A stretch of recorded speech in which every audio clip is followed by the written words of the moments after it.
Hey, this is Jamie from Stillmeyer Games, and for today's video, I'm going to do something a little bit different. A fellow content creator answered a bunch of questions on their YouTube channel recently, and they sent these questions to me. They said they thought these were great questions for any hobby gamer to think about and answer and to put out there in the world to share with our fellow hobby gamers. And I looked up the questions and I actually really liked them. I thought they'd be fun questions to talk about on camera here, and also hopefully fun questions for you to answer in the comments below. In the description of this video, I've added the questions so you can just copy and paste them and you can add your answers right next to them if you were so inclined to do so. There are 15 questions here. The first one is favorite childhood board game. And I actually had the great pleasure of playing a lot of different board games as a kid. And I think I've even done a video about like my top 10 favorite games from my childhood. But two of my favorites, one of which I own, one of which I don't, are Key to the Kingdom and Scotland Yard.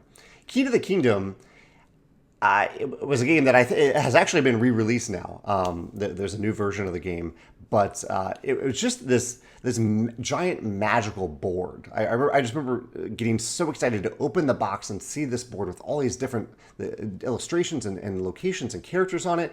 Really beautiful board.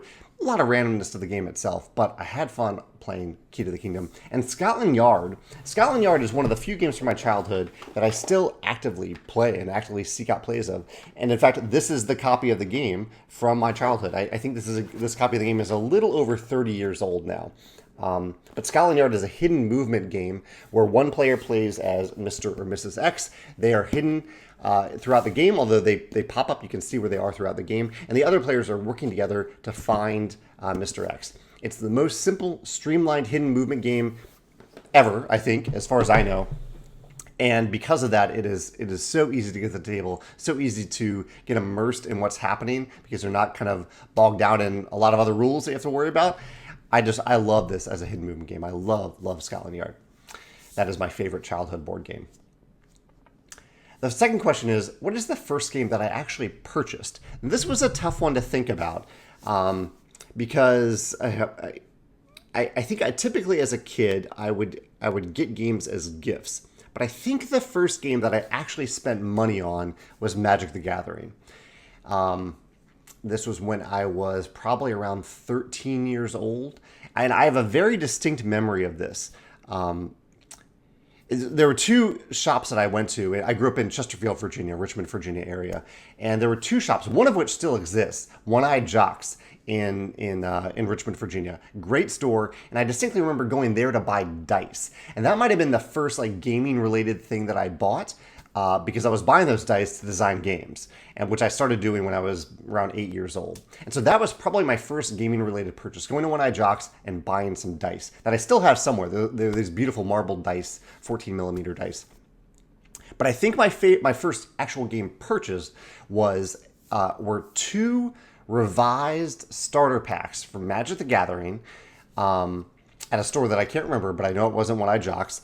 And I remember going in with my little brother to buy these packs and discovering and learning at this time, this is the difference between back then and the internet these days, learning as we walked into the store that Magic had already announced that they were moving on to the 4th edition. They were done with revised. And so there was no revised content out there. But we were two little kids. We walked up to the counter. I guess I was 13. I wasn't that little, but we were still little kids compared to the person working behind the counter. And I said, "Hey, I was hoping to buy a starter pack for me and a starter pack for my brother." And the guy kind of looked around and he was like, "Okay, like we're sold out, but we have a few." And he pulled out two revised starter packs from behind the counter and let us buy them. And it was just thinking back about it, I'm like, how cool was that? Like, this guy didn't have to do that. He just looked at these kids who are really excited to play a game. He's probably keeping these packs from people who are just kind of trying to buy them all up as collectors to get the dual lands that are in these packs, things like that. We didn't get any dual lands, but I know that I opened a Shivan Dragon in one of those packs. And at the time, Shivan Dragon was like the coolest card ever for a kid playing Magic the Gathering. So I just have a really, really happy memory, fond memory of seeing that happen and seeing that that kind of customer connection there, seeing that we were just kids who wanted to play a game of Magic and looking past kind of the collector side of it at that point. So yeah, I think Magic Starter Pack Revised was the first game that I purchased. My breakthrough game. What is my breakthrough game? So again, I played a lot of games as a kid, And then I feel like I didn't even really take that big of a break from gaming. In college, I was played a lot of Hearts in college, some Spades, played a lot of Mario Kart. It wasn't a tabletop game, but we played a lot of Mario Kart in college. And then after college, I played a lot of poker for a long time. I wouldn't call poker my breakthrough game. I'm leading up to my breakthrough game, but we played a lot of poker. I'm getting at, like, I don't think there was a point in time where I stopped playing games for any long period of time. But I do distinctly remember being invited to play Settlers of Catan, now just called Catan, at a game night when I was probably in my mid-20s. And that really opened things up for me. That kind of showed me that what hobby gaming looked like, and that people were playing games in modern times, which I wasn't aware that there were people doing that. So I was delighted that a few friends were doing that. And then the other breakthrough level after that was Agricola. My friend and actually future business partner, Alan, bought Agricola, had heard their great things, learned how to play Agricola, and he's the one that introduced it to some other friends, including me, and we played Agricola nonstop for a couple of years after that. That was the game that we would play. That happened with Catan too. That was the game that we played for a long time. Then it was Agricola. We played that for a really long time. And that Agricola really opened things up for me, both as a gamer and as a game designer, because of the clever worker placement system, how the game kind of ramps up as you play, offers you more and more worker placement options as you play, that you have your own little tableau that you're building. I guess Magic does have your own little tableau, but just the idea of having your own little farm that no one else can mess with. It's your own thing that you can do whatever you want with, and it can grow and develop in different ways every time you play. It was just a joy to play. And yes, I would call Catan and Agricola in some ways my breakthrough games. I'm curious what your breakthrough game is and how you view that question. Question 4 is a theme that always draws me in. So I have a video about my top 10 favorite themes in tabletop games. And 2 of my favorite themes on that list are time travel and heists. And these are themes that draw me in for any genre of fiction. Like I love time travel and time loop fiction, and I love heist fiction and TV shows and movies and books. 2 examples of this. One of my favorite time travel games is Time Stories. I love Time Stories. I actually haven't seen them release a pack for Time Stories in a long time. I don't know if maybe the game has fallen out of favor, but I have many, many happy memories of the time that I spent with Time Stories. And my favorite heist game, very recent list that I did, is Clank. I love Clank, and I love the heist theme of running into a dungeon, grabbing treasure, and trying to get back out before the dragon catches up to all of us who are underground. Next question is a mechanism that always intrigues me, always draws me, and always excites me. And this was a really tough one to answer once. So I have a few different answers here. I do have a full list of like my top 12 favorite mechanisms, and I have even probably a second list that I'll do at some point because I love a lot of mechanisms. That's what this YouTube channel is all about. But a few of my favorites and examples from each of them are worker placement. Worker placement is one where if someone says this game has worker placement, instantly I am intrigued because I just really like worker placement. I love action selection when that action selection happens in a shared space with the other players. Opposed to an action checklist. The worker placement does that beautifully. Lords of Waterdeep is one of my favorite worker placement games. And I also love, I have to throw it in there, but I love Viticulture's worker placement system, especially the grande worker, the extra bonuses on certain action spaces, how the spaces scale by player count. I like how Viticulture worked out for worker placement. I Cut You Choose. I love I Cut You Choose. Hanami Koji is an example of that. This is a 2-player I Cut You Choose game. I just love that mechanism. Tug of War, I found I gravitate to time and time again. Even recently, a play of Jekyll versus Hyde. I was like, this is awesome. This is Tug of War. I love that. And Seven Wonders Duel, I think, has some of the best tug of war in any game. And then I also love and get excited about deck building and bag building. There are so many games that have deck building now that it isn't like a default buy for me, but it is. When I hear it, I'm like, okay, I am familiar with that. I am curious. I want to know more about it. And one of my favorite games in that genre is Quacks of Quedlinburg. That's a bag building game. I added this question. This is a question that wasn't on the original list from Matthew, but cooperative or competitive? I just thought I'd throw that one out there to you and to myself. And for me, I think it depends. I'm happy to play cooperative games in general, but I get really excited about cooperative games when they are either built for 2 players or if they're campaign games. So I found that I don't really get excited about competitive campaign games. There are exceptions. Clank was an exception. The King's Dilemma was an exception. Even My City, some of my favorite campaign games ended up being exceptions to that rule. So I'm open to competitive campaign games. But because my main gaming partner is Megan, especially for a campaign game where it's very easy for us to get to the table on an ongoing basis, I am more excited to play cooperative campaign games with her than competitive campaign games. And one of my favorite games in that genre is role-player adventures. However, in general, I think I am more excited to play competitive games. Like a game night, I think I'm more excited to play competitive games with higher than 2 players, but even 2 players at game night, if that ends up happening. I think competitive games excite me a little bit more than cooperative games. So it depends on if it's a campaign game or non-campaign game. The 7th question is, what is the newest game in my collection? And I believe I've had a few games come in around the same time, but kind of the biggest, newest games that I was waiting on for a long time and was really excited to get was the collector's edition of the Castles of Mad King Ludwig. I just filmed a video about this a few minutes ago. This is one of my favorite games, an I Price You Choose game where you're building a castle. It's a very rewarding game where you're getting things when you place tiles, when you complete tiles. And the new stuff and the new trays added in this new collector's edition are extravagant, but really also very helpful to get the game to the table. So I'm really enjoying my one play of it so far. I look forward to getting it to the table some more. Question number 8 is, what is my favorite player count? I like this question. This one made me think a little bit because at Stonemaier Games, we try to scale our games from 1 to 5 players at least. Like that's kind of the goal that we aim for every one of our games, because we want our games to be played solo, so you can play them solo. We want couples and housemates to be able to enjoy our games as 2-player games. And we also want our games to be able to scale up to higher player counts for game nights. And that's why they go up to 5, sometimes 6, 7 players. But I think my favorite player count personally is 2. I think 2 is the most important player count for me because, again, my main consistent gaming partner is Megan. I'm fortunate that I have a lot of friends in the area who love games, so we get together for regular game nights on an ongoing basis. But for like campaign games, and really, I would say any game, like if I see that the player count starts at 3, I'm a lot more hesitant to get it because I know that cuts out a good 30 to 40% of my gaming time because I won't be able to get it to the table just with Megan. So yeah, I think my favorite / most important player count is 2. I'd love to hear what yours is.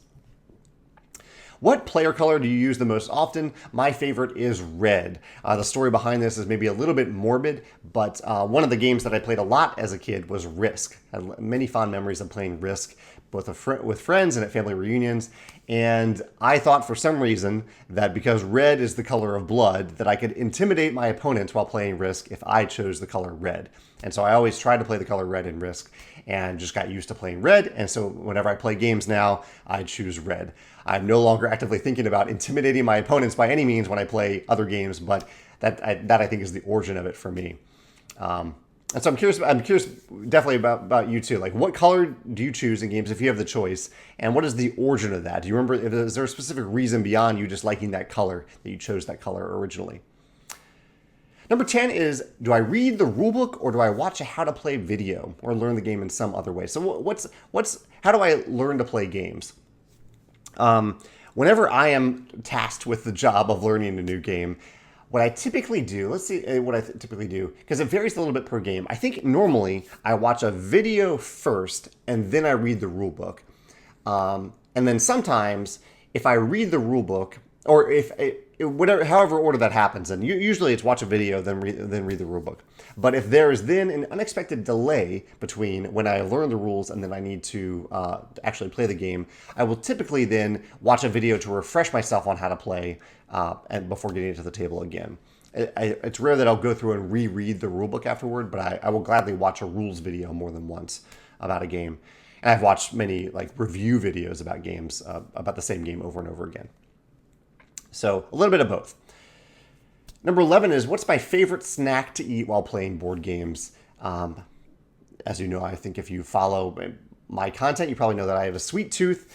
I love chocolate chip cookies in particular. So chocolate in general, but if someone has made freshly baked chocolate chip cookies or freshly made chocolate in any form and brought that to game night, I will get very excited about that. Number 12 is, what's an unreleased game that you're most looking forward to? This was very difficult to choose because I have a lot of games that I've backed that one day they will magically show up. I don't care when they show up, but I have long since forgotten what they are or whether or not I'm excited about them. But two games that I think, one that I think is coming fairly soon is Clank Catacombs. It's a new version of Clank where I think it has some of the core mechanisms of Clank, but some of the stuff is new, and you're placing tiles on the board to kind of build the board as you play instead of having a set board from the beginning of the game. Really excited, really curious about that one.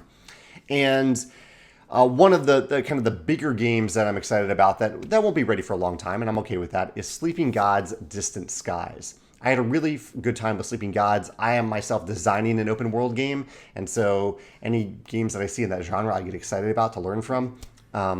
And some of the things that Ryan implemented in this Distant Skies version of Sleeping Gods just look really cool. So I'm really excited about Sleeping Gods Distant Skies. There are many other games on this list. If I've forgotten a game that you designed or published, I could go on and on if I looked up all the games that I backed or pre-ordered from publishers for this category. But those are two that came to mind.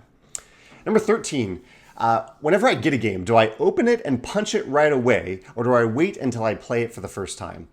And just to clarify for this question, I would never wait until I am like playing a game for the first time to actually punch it. I would have it pre-punched before we actually play the game. I think that's what the question is saying. Like, do you wait until the day when you're ready to play it?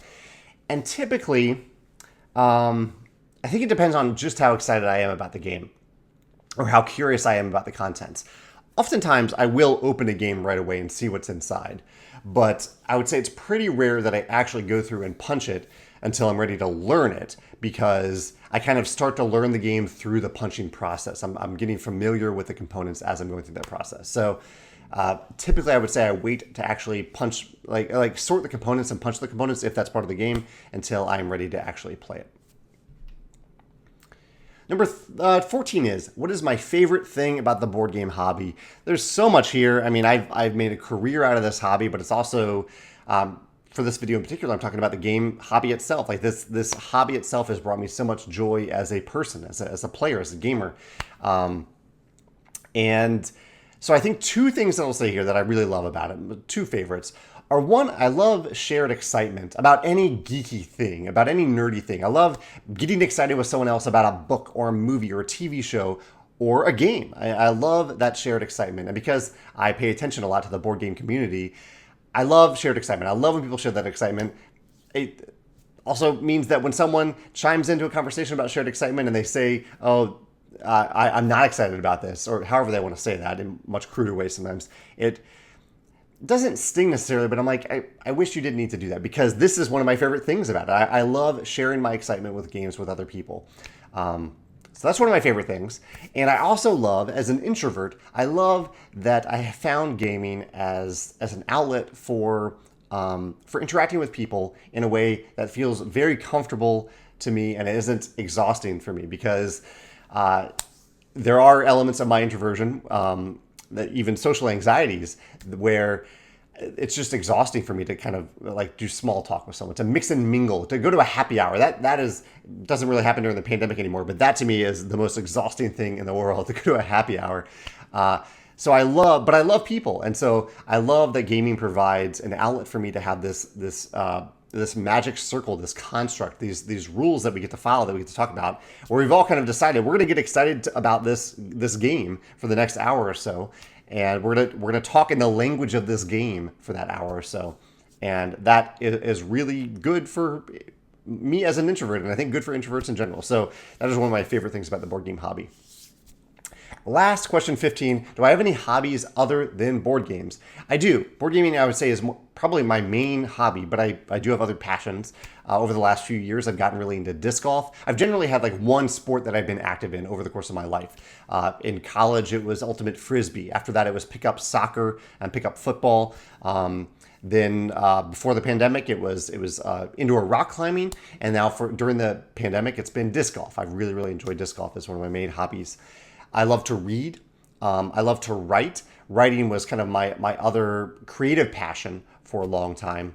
and still is to a certain extent. I do some writing for our games. I write the rule books, things like that. And I have my blog. I love blogging, so writing is still a habit or a hobby through my personal blog and my Stomar Games blog. I love movies. I love watching movies. I love analyzing movies, and I enjoy cooking. I get a lot of joy from cooking, and sports. Watching sports in particular. I watch soccer. Like I love the English Premier League, the Champions League, World Cup. I love watching American football, college and professional. I love March Madness, American basketball, the basketball tournament every year. I love watching disc golf. A lot of sports that I enjoy watching over the course of the year. And so I would say that's the last hobby on my list.